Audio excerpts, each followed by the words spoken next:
1996 সালের ডিসেম্বর মাসে শেখ হাসিনা তখন বাংলাদেশের প্রধানমন্ত্রী।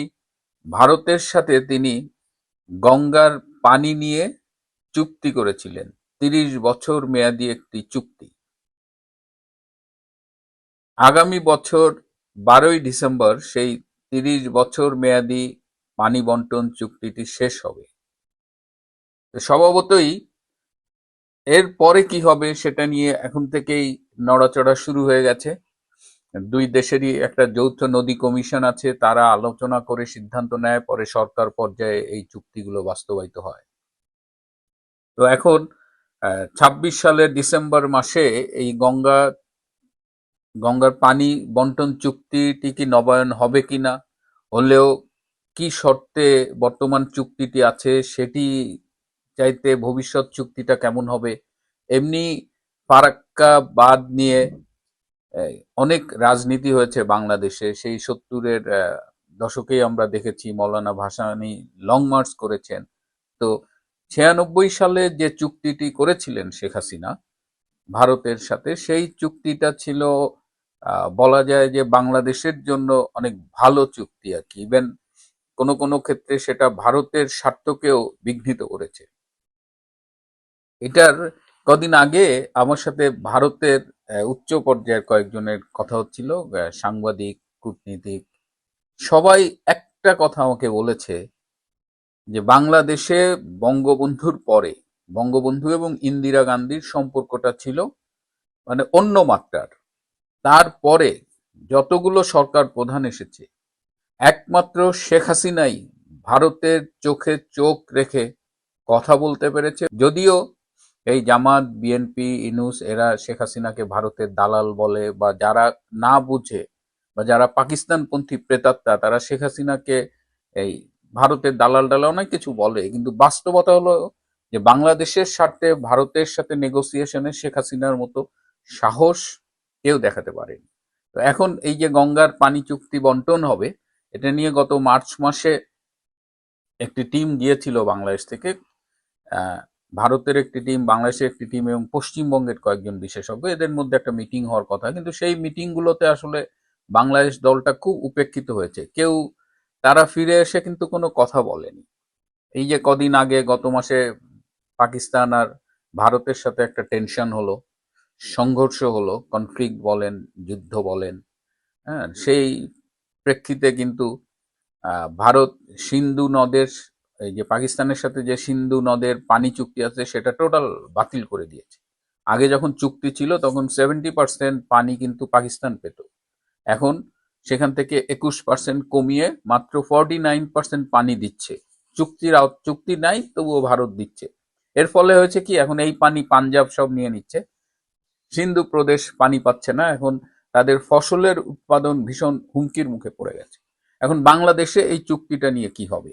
বাংলাদেশ সরকারের পক্ষ থেকে একদম নীরবতা পালন করা হচ্ছে এই মার্চ মাসের এই মিটিং এর পর থেকে, ফেব্রুয়ারির শেষে বা মার্চের শুরুতে। এটা গতকাল নিউ ইন্ডিয়ান এক্সপ্রেসে ভারতের বিদেশমন্ত্রী এস জয়শঙ্কর একটা ইন্টারভিউ দিয়েছেন এবং সেখানে কিছু গুরুত্বপূর্ণ কথা তিনি বলেছেন। তিনি বলেছেন যে আমাদের প্রতিবেশী যেসব দেশ আমাদের সাথে সদ্ভাব বজায় রাখবে না তার জন্য তাদের মূল্য দিতে হবে। It's a very important statement from him.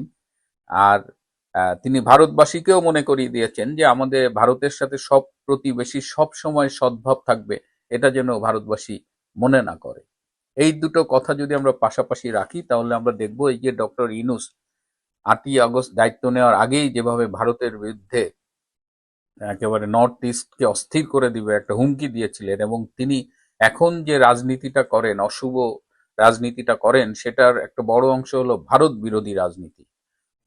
North east state থেকে ভারতে যে স্থলপথে পণ্য পাঠাতো, বাংলাদেশে আসতো, সেগুলো কিন্তু বাংলাদেশ সরকার আগে বন্ধ করেছে।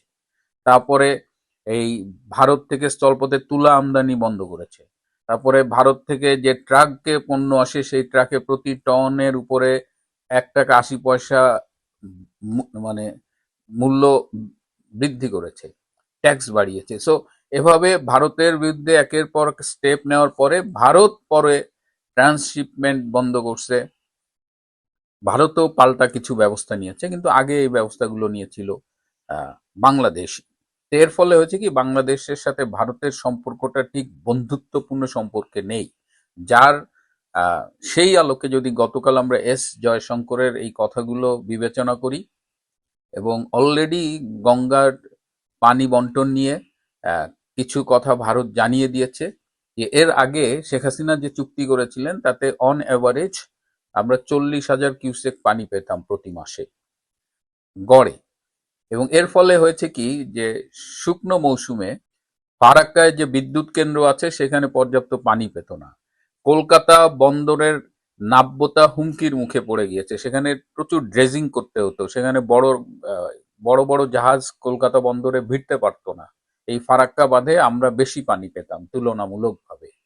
তো এই জায়গাটায় এই পানিটা আমরা আর পাবো না। ভারত বলে দিয়েছে যে ভারতের প্রয়োজন মেটানোর পরে যে পানিটা থাকবে সেটা তারা বাংলাদেশকে দেবে। এবং একটি সূত্র জানিয়েছে যে 40,000 কিউসেক এখন যে গড়ে পাই, আগামী চুক্তিতে হয়তো সেটা 15,000 কিউসিকে নেমে যাবে, এবং সেটা বাংলাদেশের জন্য একটা, মানে এটা খুব খারাপ একটা সিচুয়েশন হবে। তখন পদ্মাতে পানি ফ্লো কমে যাবে, আমাদের আশেপাশে যে বড় নদী থেকে খাল বিলগুলো যেত সেইগুলোর পানি, সেগুলো অনেকগুলো শুকিয়ে যাবে, বোরো ধানের প্রোডাকশনটা খুব ক্ষতিগ্রস্ত হবে। আর মানে ভারতের মতো একটা প্রতিবেশীর সাথে এরকম শত্রুতাপূর্ণ সম্পর্ক রেখে আসলে কার লাভ হয়? এবং এই ভারত বিরোধিতার সস্তা রাজনীতি, হ্যাঁ, ভারতের সাথে সস্তা রাজনীতি করে কারা লাভবান হয়? আমি তো দেখলাম এই যে বাংলাদেশের সাথে ভারতের শেখ হাসিনার আমলে প্রত্যেকটা চুক্তিতে বাংলাদেশ এগিয়ে ট্রান্সশিপমেন্ট দিয়েছে, সেই ট্রান্সশিপমেন্ট বাতিল হয়, আমাদের বছরে 2,000 কোটি টাকা লস হচ্ছে। সো এই অবস্থায় ডক্টর ইউনূসরা বাংলাদেশের স্বার্থ দেখছে না, তারা তাদের সস্তা রাজনীতি দেখছে, তারা পাকিস্তানের দালালি করছে।